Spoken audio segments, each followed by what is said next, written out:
Why are the times not stored up by the Almighty? And why do those who know him not see his days?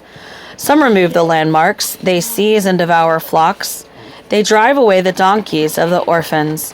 They take a widow's ox for a pledge. They push the needy aside from the road. The poor of the land are made to hide themselves altogether.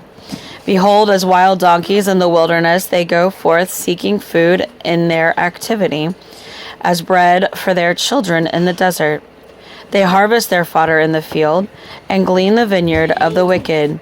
They spend the night naked without clothing. They have no covering against the cold. They are wet with mountain rains and hug the rock for want of a shelter. Others snatch the orphan from the breast, and against the poor they take a pledge.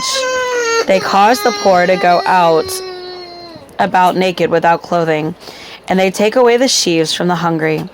Within the walls they produce oil. They tread wine presses but thirst. From the city they groan, and the souls of the wounded cry out. Yet God does not pay attention to folly. Others have been with those who rebel against the light. They do not want to know its ways, nor abide in its paths. The murderer arises at dawn. He kills the poor and the needy, and at night he is as a thief. The eye of the adulterer waits for the twilight, saying, "No eye will see me," and he disguises his face. In the dark they dig into houses. They shut themselves up by day.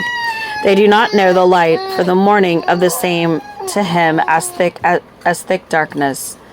For he is familiar with the terrors of thick darkness. They are significant on the surface of the water. They are insignificant on the surface of the water. Their portion is cursed on the earth. They do not turn toward the vineyards. Drought and heat consume the snow waters. So does Sheol those who have sinned. A mother will forget him. The worm feeds sweetly till he is no longer remembered, and wickedness will be broken like a tree. He wrongs the barren woman, and he does no good for the widow, but he drags off the valiant by his power. He rises, and no one has assurance of life. He provides them with security, and they are supported, and his eyes are on their ways. They are exalted a little while, then they are gone. Moreover, they are brought low, and like everything gathered up, even the heads of grain, they are cut off. Now, if it is not so, who can prove me a liar and make my speech worthless? This is the word of Yahweh.